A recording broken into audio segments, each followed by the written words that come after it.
James in Panama City, and besides, those cameras are not available live streamed. So you're talking about Why a future. I don't. That would be fairly expensive. No, anyway, it wouldn't. James, you're my on car Free Talk Live. connects to my cell phone, which can stream right to the internet. Anyway, James, go ahead.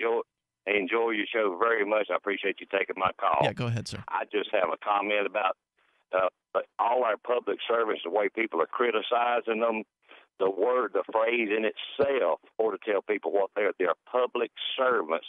All the blame is going to come back to the public if you follow it far enough, whether they are elected, appointed, or whatever. It's our problem. We put them in that position. Now let's respect them and support them. Wait, who do you want to? Wait, hold on. Just to clarify, you want to support the police in the Ferguson situation, or are you just making general statements about supporting the police? No, I want to support the police in the Ferguson situation. Okay. That police chief, in my opinion, did everything right. Just to clarify, right now, we weren't talking about the chief here. We're talking about the officer who shot the guy. So do you think that he should have shot that man in the back?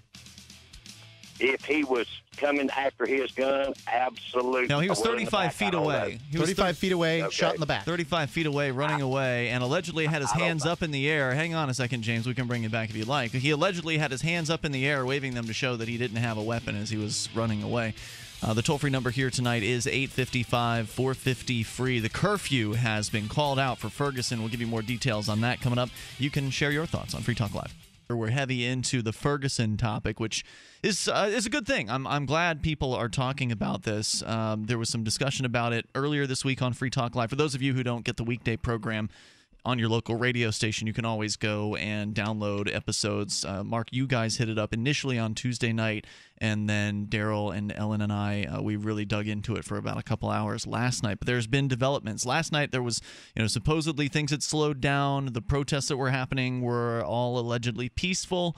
And then apparently late last night things went pretty crazy in Ferguson, where there's now a curfew. We can talk more about that here in a moment. James is listening in Panama City. Now, James, you called in initially saying there are public servants and we've got to support them. And you were talking about specifically the people, the police in Ferguson.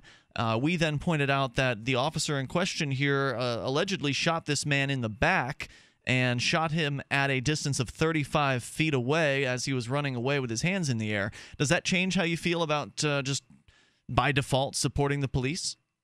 Not at all. I just have not heard enough about the man being the man, not a child. He's a man, not a child. I didn't call him a child.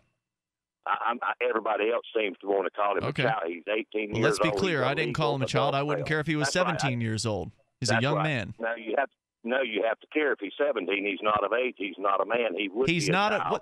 Cut it out. Would you just cut it out? First you say that we have to respect public service. Then you assume that the government age of majority somehow makes somebody a man. It's ridiculous. I mean, their 17th, the day before their 18th birthday, they are the same person they are the day after.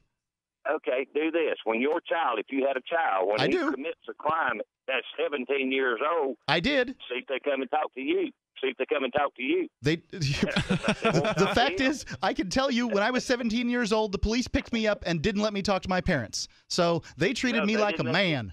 Free Talk Live, 7 nights a week from 7 to 10 Eastern, live on the Liberty Radio Network at LRN.FM.